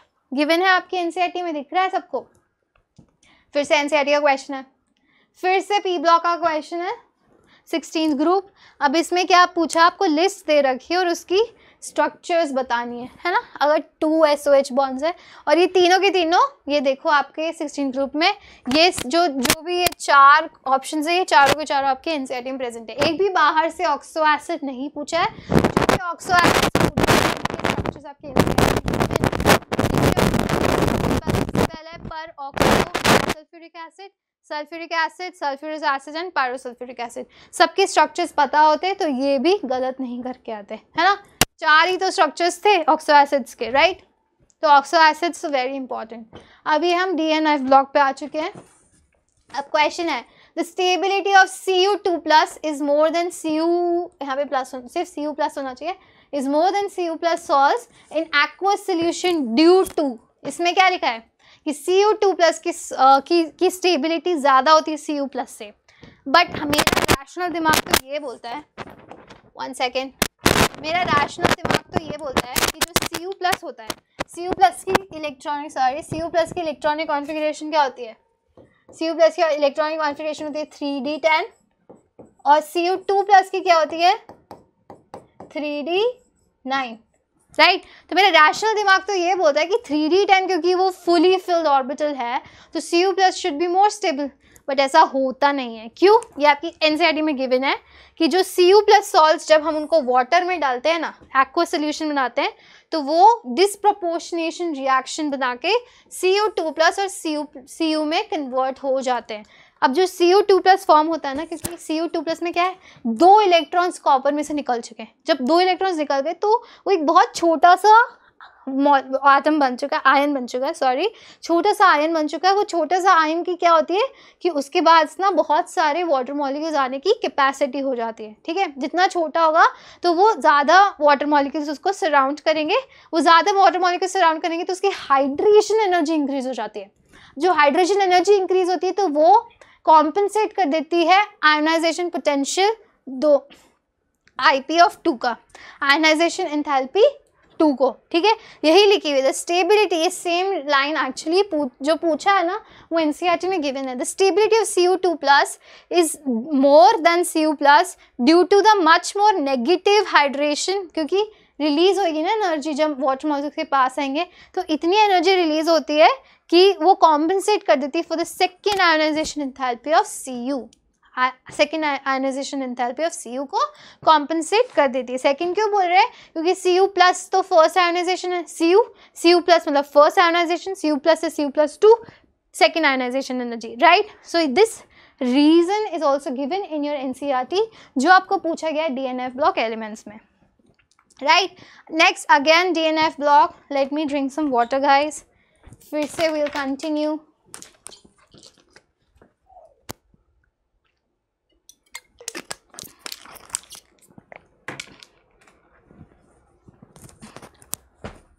Okay so इसमें हमसे फिर से DNF ब्लॉक का क्वेश्चन है। इसमें क्या पूछा गया, और अब मैं ना ये क्वेश्चन नहीं पढ़ूंगी, पहले ना मैं ये एनसीईआरटी ही पढ़ूंगी। और ये एनसीईआरटी में ना लाइन बाय लाइन ऑप्शंस भी के नंबर भी चेंज नहीं है। फर्स्ट ऑप्शन आप पढ़ो, मैं एनसीईआरटी की लाइन पढ़ती हूँ। All the metals except scandium form metal oxides which are ionic. First line correct. Second line, the highest oxidation number in the oxide coincides with the group number and is attained in Sc2O3 in an Mn2O7।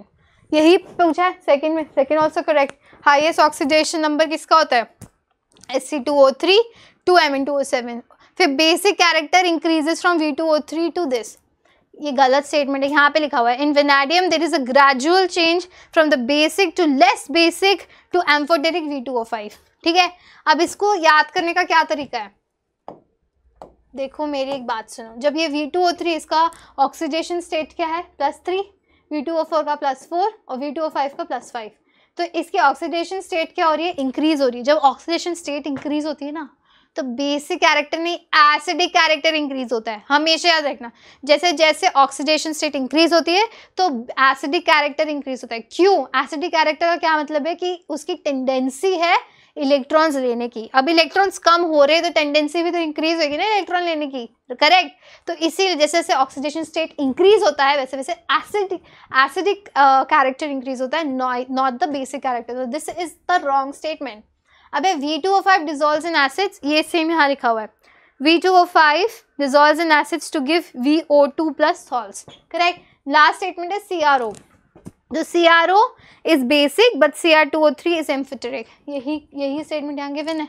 समझ रहे हो कैसे exactly lines DNF block क्यों, जो कि है आपका inorganic का लाइन बाय लाइन से क्वेश्चन आया आपके नीट में, तो मतलब एनसीईआरटी पढ़ी होती, अच्छे से करी होती, डेप्थ में करी होती तो फिर, और बाकी की बुक्स छोड़ दी होती ना, तभी आपके मतलब 180 मार्क्स का जो भी पेपर होता है आई एम श्योर आपके 170 मार्क्स आ ही जाते, 170 तो 165 ऑब्वियसली आ जाते, राइट।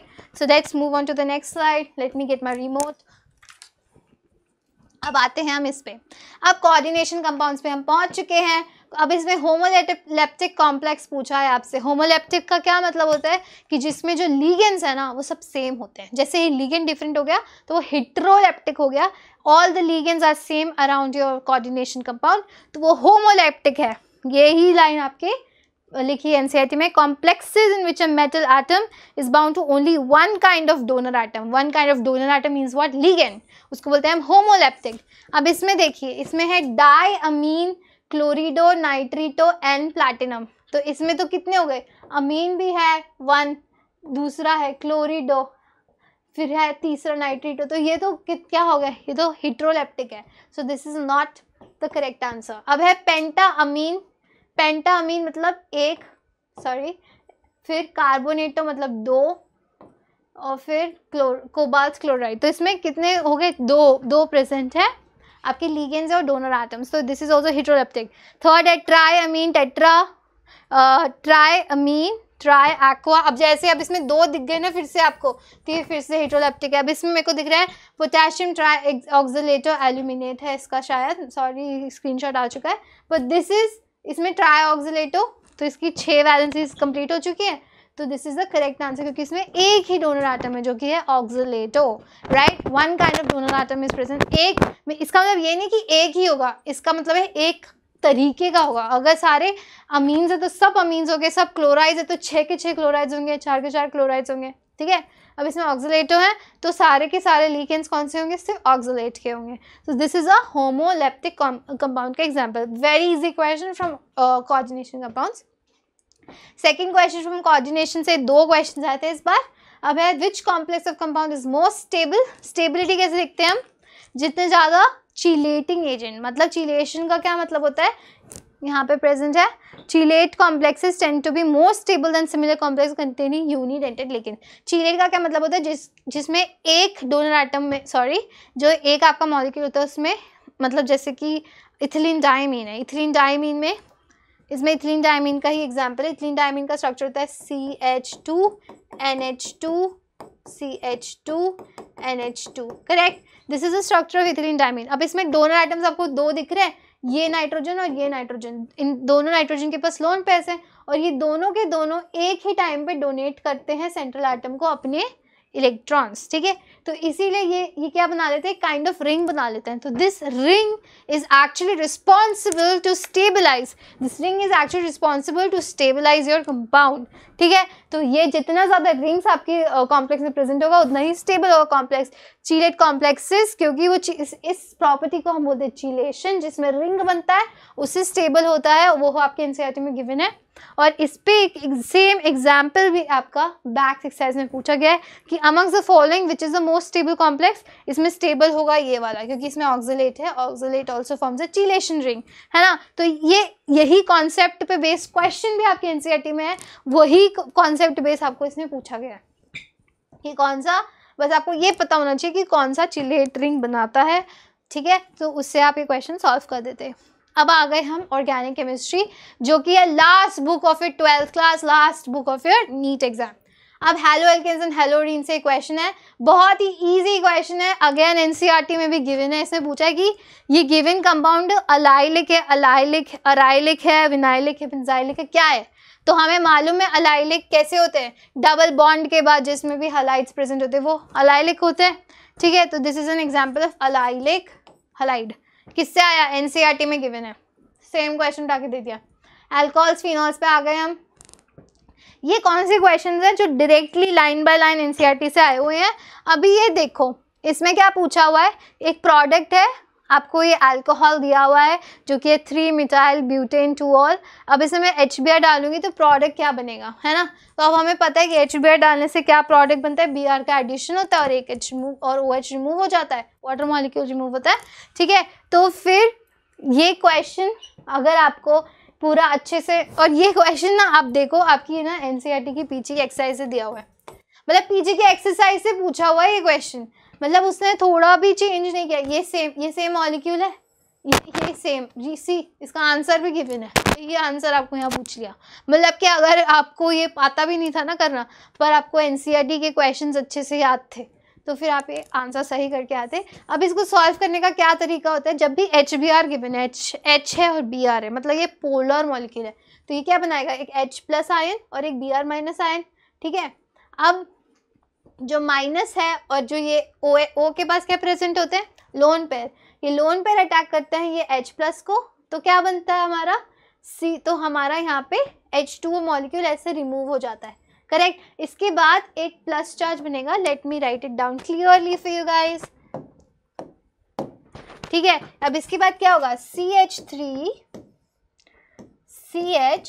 CH3 जब वाटर मॉलिक्यूल रिमूव हो गया तो मेरे पास एक पॉजिटिव चार्ज यहाँ पे बच जाएगा, करेक्ट। अब ये पॉजिटिव चार्ज है ना यहाँ पे कौन से कार्बन पे है, सेकेंडरी कार्बन पे, राइट। अब ये सेकेंडरी कार्बन पे इतना स्टेबल नहीं है, मुझे यहाँ पे टर्शरी दिख रहा है, तो यहाँ पे क्या होगी, 1,2 हाइड्राइड शिफ्ट करा सकती हूँ मैं, तो यहाँ पे मैं हाइड्राइड शिफ्ट कराऊंगी यहाँ और इसको दे दूंगी पॉजिटिव चार्ज, ठीक है। जब इस पे पॉजिटिव चार्ज जाएगा, लेट मी, तो यहाँ पे जब positive, okay let me write it again, CH3 क्योंकि ये हाइड्रोजन चला गया तो यहाँ से मैं हटा देती हूँ, CH2 और CH3, ठीक है। अब यहाँ पे पॉजिटिव चार्ज आ गया, अभी जो नेगेटिव है Br का ये यहाँ पे जाके अटैच हो जाएगा और आपका ये प्रोडक्ट फोर्थ प्रोडक्ट बन जाएगा जो आपकी एनसीईआरटी में ऑलरेडी गिवन था, ठीक है। This is the mechanism how to solve it, कि जब भी आपको पोलर सी चीज़ दिख जाए ना, जैसे ये HBr लिखा है, एक पोलर सा मॉलिक्यूल है, तो H प्लस हो जाएगा और Br माइनस हो जाएगा। पोलर है, सेपरेट करना आसान है, तो जो प्लस होता है वो हमेशा ऑक्सीजन के इलेक्ट्रॉन उस पर अटैक करेंगे और एक वाटर मॉलिक्यूल रिलीज हो जाएगा, ठीक है। अब जो प्लस चार्ज बचेगा वो किस पे जाएगा, कार्बन पे जाएगा, और फिर वो प्लस चार्ज क्या हो सकता है, ट्रांसफर हो सकता है, शिफ्ट हो सकता है।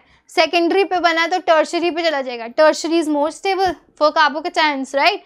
फिर टर्शरी पे जाके वहाँ पे Br अटैक करेगा और आपका प्रोडक्ट फॉर्मेशन होगा, करेक्ट। सॉल्व, पर इस पे सॉल्व करने की जरूरत ही नहीं थी क्योंकि वो आपकी एनसीईआरटी में गिवन था। दोबारा से किसका क्वेश्चन है, अल्कोहल्स, फिनॉल्स एंड ईथर का। ईथर से ये क्वेश्चन है, फिर से ether in presence of HI। मैं आपको बताऊं, सॉल्व करने से पहले फिर से मैं वही बात बताना चाहती हूँ कि ये सेम आपका एग्जाम्पल में गिवन है एनसीईआरटी की। देखो वो मॉलिक्यूल और ये मॉलिक्यूल में क्या डिफरेंस है मुझे बता दो, बिल्कुल भी डिफरेंस नहीं है, सेम मॉलिक्यूल उठा के दिया हुआ है वहाँ पे, इन presence of HI, ethers in presence of HI, यही क्वेश्चन है, ठीक है। और यही आपको यहाँ पूछा हुआ है और इसके आंसर भी आपका यहाँ गिवन है, CH2I बनेगा और OH बनेगा। तो अगर आपको ये सिर्फ एनसीईआरटी के एग्जाम्पल्स भी किए होते ना तो सॉल्व भी करने की ज़रूरत नहीं थी, क्योंकि आप इतनी बार करते हैं ना बच्चे, इतनी बार कि उनको याद ही हो जाता है कि अच्छा ऐसे था। अब इसको सॉल्व करने का तरीका क्या है, मेरे पास गिवन है ऐसा कंपाउंड, ऐसा ईथर गिवन है CH2O और यहाँ पे एक और फिनाइल रिंग, ठीक है। अब इसका HI से मैंने कराया reaction, okay, is it visible to you guys. जब मैंने HI से रिएक्शन कराया, दोबारा से मैंने क्या बोला था, पोलर है तो ये हो जाएगा H प्लस और ये हो जाएगा I माइनस, करेक्ट। अब ये जो H प्लस है यहाँ पे ऑक्सीजन के पास क्या प्रेजेंट है, लोन पेयर, ये लोन पेयर अटैक करेगा इस प्लस को, है ना। और फिर क्या होगा, ये यहाँ पे मैं H लगा दूँ, मैं यहाँ पे लिख देती हूँ, फिर यहाँ पे ऐसे ऐसे ऐसे ऐसे CH2। अब क्योंकि ये I, अब ये क्या, यहाँ पे मैं एक और चीज़ बता देती हूँ कि जो I माइनस है ना ये अटैक करेगा CH2 पे, OH ऐसे ऐसे, ओके। अब इसके बाद क्या हुआ है, ये जो H बचा ना यहाँ पे, sorry if it's not visible, it's visible now, right. हाँ, अभी मैंने ये बनाया, अब यहाँ पे क्या होगा, ये निकल जाएगा और यहाँ पे इसको प्लस पॉजिटिव चार्ज देगा और इस पॉजिटिव चार्ज पे I माइनस अटैक करेगा, तो मेरे प्रोडक्ट्स बन जाएंगे CH2I and the phenol. So this is the product form, यहाँ से ये बॉन्ड ब्रेक हो जाएगा, करेक्ट। सो यही ऐसा ही इसका मैकेनिज्म होता है, जब भी आपको पोलर मॉलिक्यूल्स दिख जाए ना तो बस सीधे उसका अटैक करा दो, कोई भी इलेक्ट्रॉन्स दिख रहे हो उसको उस पर अटैक करा दो, यही मैंने किया। इसके लोन पेयर का अटैक H प्लस पे करा दिया और इसको ब्रेक करा दिया उसके माइनस पे, और यहाँ पे जो पॉजिटिव चार्ज आता है उस पर ये माइनस का अटैक यहाँ पे करा दिया। सिंपल इजी पीजी क्वेश्चंस हैं ये। अब next chapter aldehydes, ketones and carboxylic acid पे आ चुके हैं। सबसे पहला क्वेश्चन यहाँ पे दिख रहा है आपको, कीटोन्स दिए हुए हैं और इसका रिएक्शन कराया हुआ है जिंक अमलगम और कॉन्सेंट्रेटेड HCl से। ये किसका एग्जाम्पल है, क्लेमेंसन रिडक्शन। ये देखो ये रहा क्लेमेंसन रिडक्शन, यहाँ पे गिवन है और यहाँ पे लिखा हुआ है कि जो क्लेमेंसन रिडक्शन होता है वो कोई भी कार्बोनाइल ग्रुप को किस में रिड्यूस कर देता है, CH2 में। COO gets their C double bond O gets reduced to CH2, ठीक है, तो यहाँ पे कितने प्रेजेंट है, एक ये ग्रुप प्रेजेंट है और एक ये ग्रुप कार्बोनाइल, तो ये दोनों क्लेमेंसन रिडक्शन में रिड्यूस होकर CH2 बना लेंगे, तो 4th is your answer. Clemmensen reduction easy question, क्या किया, केवल CO ग्रुप को रिड्यूस कर दिया CH2 में, खत्म। Next again from your which chapter, aldehydes, ketones and carboxylic acid. अब इसमें मेजर प्रोडक्ट पूछा गया है, क्या क्या प्रेजेंट है, फर्स्ट ऊपर वाला है कीटोन, नीचे वाला है एल्डिहाइड। एल्डिहाइड और कीटोन एक ही मॉलिक्यूल में प्रेजेंट है और उसका हमने टॉलेंस, ये कौन सा, अब जैसे ही Ag आ गया, AgNH3 आ गया, पता लग जाना चाहिए किसका एग्जाम्पल है, टॉलेंस रिएजेंट। टॉलेंस रिएजेंट क्या होता है, this is a test used to distinguish between aldehydes and ketones. जो टॉलेंस रिएजेंट होता है वो एक माइल्ड ऑक्सीडाइजिंग एजेंट होता है जो कि केवल और केवल एल्डिहाइड्स को ही ऑक्सीडाइज कर पाता है, नॉट कीटोन्स। ठीक है, तो इसमें हमें पता है एल्डिहाइड नीचे वाला ग्रुप है तो उसको वो क्या कर देगा, ऑक्सीडाइज, और हमें पता है जब भी एल्डिहाइड्स ऑक्सीडाइज होते हैं तो क्या बनता है, कार्बोक्सिलिक एसिड बनता है, करेक्ट। और यही सेम बात आपकी एनसीईआरटी में गिवन है कि the mild oxidising agents given below are used to distinguish aldehydes from ketones. सबसे फर्स्ट एग्जांपल है Tollens reagent.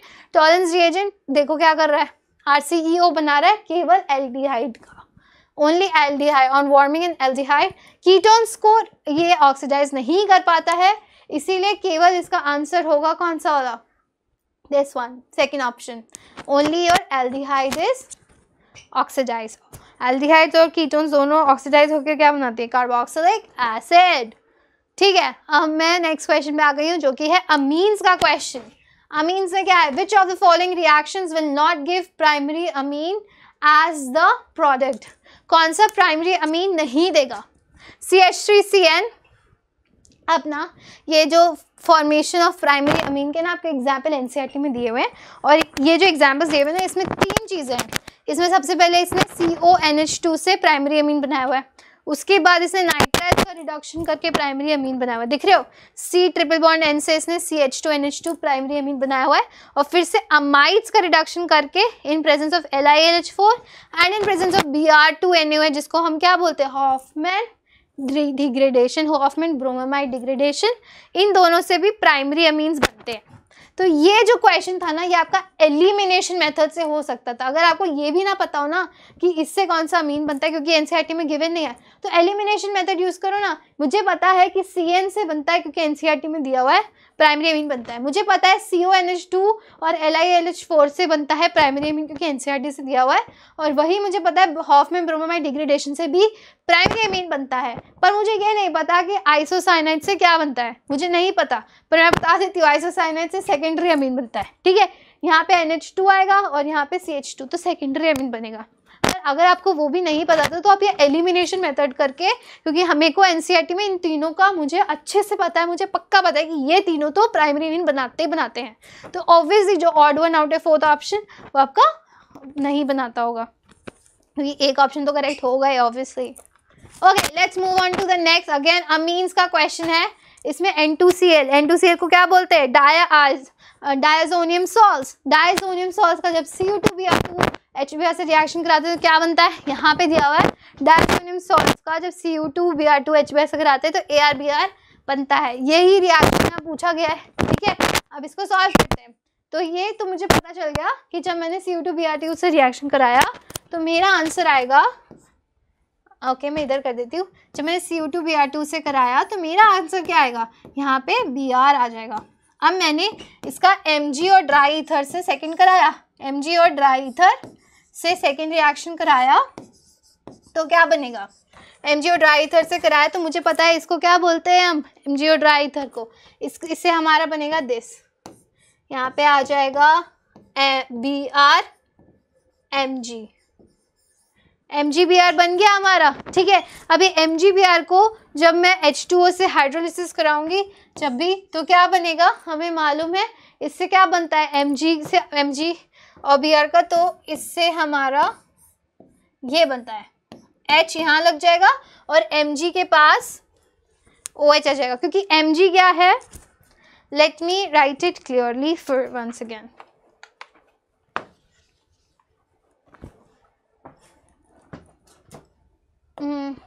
Eraser, I am so sorry guys.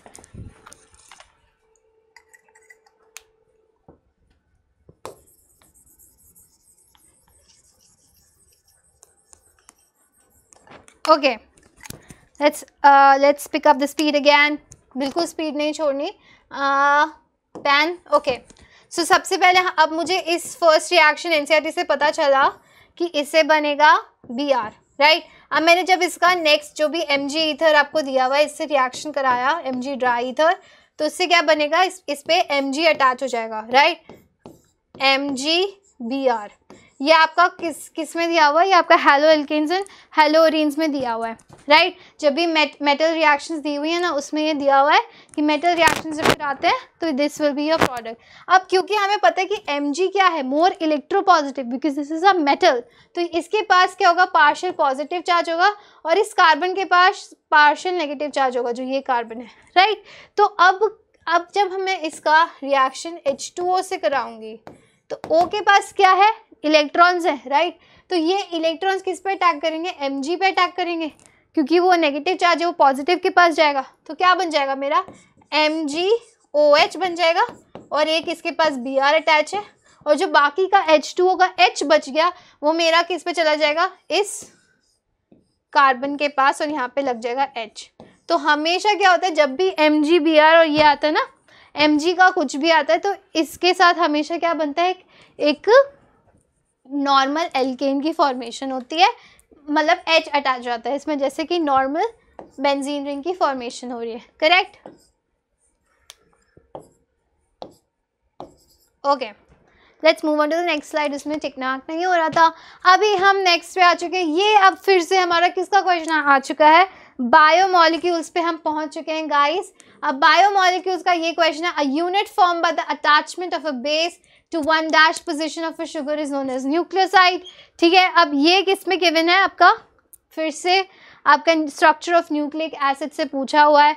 ये देखो स्ट्रक्चर भी बनाया हुआ है, आपके फर्स्ट पोजीशन पे बेस अटैच्ड है, यही इसमें पूछा हुआ है। तो this is a correct statement. Statement 2 है कि nucleoside is linked to phosphorus acid at 5 dash position of sugar moiety we get a nucleotide, ठीक है। तो ये भी करेक्ट लग रहा है, बहुत बच्चे करेक्ट करके आए होंगे, बट इसमें ना एक बहुत बड़ा ट्रिक है। इसमें लिखा हुआ है फॉस्फोरस एसिड, बट यहाँ पे क्या लगता है, फॉस्फोरिक एसिड लगता है, H3PO3 लिखा हुआ है, पर आपका 5 डैश पोजीशन पे फॉस्फोरिक एसिड यूज होता है, not your phosphorous acid. So this is was a trick question.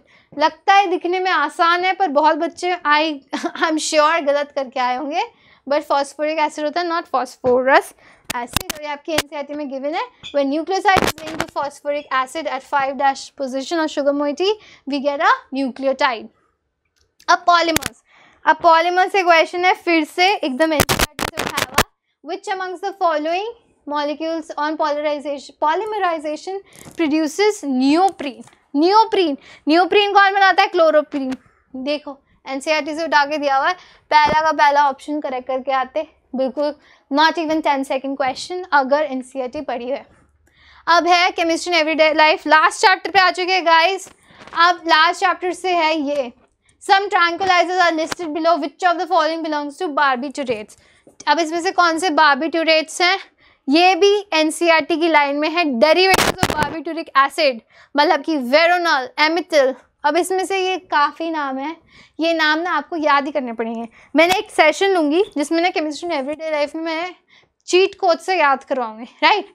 तो अभी के लिए तो आप समझ लीजिए कि ये एग्जैक्टली पूछा गया यहाँ पे, तो वेरोनॉल इसका आंसर है, क्योंकि एनसीईआरटी में गिवन है, ये सेम चीज़ एनसीईआरटी से उठा के पूछी हुई है ना। तो यहाँ पे हमारा ये होता है सेशन ख़त्म। अभी देखो मैंने आपको 90% पेपर बता दिया कि सारा का सारा किससे एनसीईआरटी से लाइन बाय लाइन पेपर आया हुआ है, ठीक है। तो अब आप इसकी इम्पोर्टेंस तो समझ ही गए होंगे, ये कैसे एकदम एनसीईआरटी से उठ के क्वेश्चन आए हुए हैं, बिल्कुल भी थोड़ा इधर उधर दिमाग लाने की ज़रूरत भी नहीं है। अब है ना, मैं फॉर्मूला बेस्ड क्वेश्चंस जो एनसीईआरटी से आए हैं वो करते हैं, 2 ही क्वेश्चंस हैं। सबसे पहला the equilibrium concentration of the species in the reaction is this and उसका हमें डेल्टा जी कैलकुलेट करना। अभी फॉर्मूला बेस्ड है, फॉर्मूला भी कहाँ से उठाया हुआ है आपकी एनसीईआरटी से, ये किसका चैप्टर है, ये चैप्टर है आपका थर्मोडायनेमिक्स का, ठीक है। अब इसमें delta G equals to -2.303 RT log K दिया हुआ है, यही फॉर्मूला से क्वेश्चन आया है, ठीक है। आपको डेल्टा जी कैलकुलेट करना है और आपको K वैल्यूज निकालनी पड़ेगी इससे। तो अब क्या गिवन है आपको, रिएक्शन गिवन है, तो K वैल्यू कैसे निकालते हैं हम, concentration of products upon concentration of reactants, ये होती है हमारी K वैल्यू, राइट। ये तो आपको पता ही होगा। अब इससे मेरी K वैल्यू आ जाएगी, ये वाले फॉर्मूले से मेरी K वैल्यू आ जाएगी और इस K वैल्यू को मैं पुट कर दूंगी इस फॉर्मूले में, क्योंकि R भी मुझे 2 कैलोरी पर मोल केल्विन दे रखा है। तो मैं ये K वैल्यू इससे निकाल के यहाँ पे पुट करूंगी तो मुझे डेल्टा जी का आंसर मिल जाएगा। इतना ईजी है और K वैल्यू भी इतनी ईजी है, ऐसे 2 × 3 एंड 10 × 6 जब इसको करोगे तो log 10 आंसर आएगा। log 10 की वैल्यू होती है 1, तो ये तो पूरी वैल्यू 1 ही होगी। तो -2.303 इंटू RT करना है आपको, सीधा का सीधा। This question is solved. तो ये भी बिल्कुल दिमाग तो लगाना ही नहीं है, बस फॉर्मूला पता था तो फुट करना था यहाँ पे, और इतना इजी क्वेश्चन है कि मैथ्स तो करनी ही नहीं है। अब आते हैं इलेक्ट्रोकेमिस्ट्री पे। ये देखो, ये दूसरा क्वेश्चन है, फॉर्मूला बेस, दैट्स इट, खत्म। अब उसके बाद फॉर्मूला क्या है, the conductivity of a centimolar solution of KCl, एक कंडक्टिविटी वैल्यू दे रखी है आपको ये वाली, ठीक है, and the resistance of the cell, और रेजिस्टेंस दे रखा है आपको 60 ओम, करेक्ट। अब इसका मुझे क्या निकालना है, सेल कांस्टेंट निकालना है। Let me change the pen colour मैं लेती हूँ red so that's more visible to you guys. अभी देखो, रेजिस्टिविटी हमें दी हुई है, अभी हमें पता होना चाहिए कि R क्या होता है, रेजिस्टेंस क्या होता है, रो L/A, ठीक है। L/A होता है हमारा सेल कांस्टेंट, R होता है रेजिस्टेंस और रो होती है हमारी रेजिस्टिविटी। बट क्वेश्चन में हमें कंडक्टिविटी दी हुई है, ठीक है, तो मैं इसको चेंज कर देती हूँ, R = 1/कप्पा कर दूँ इंटू L/A, ठीक है। तो कप्पा हो गई कंडक्टिविटी, R हो गई रेजिस्टेंस और L है हमारा सेल कांस्टेंट।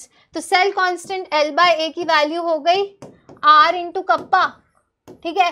तो R इंटू कप्पा क्या होगा, 0.210 इंटू 60 करना है मुझे, मेरा आंसर हो जाएगा 0.210 इंटू 60 करूँगी तो आएगा -1.26 पर सेंटीमीटर।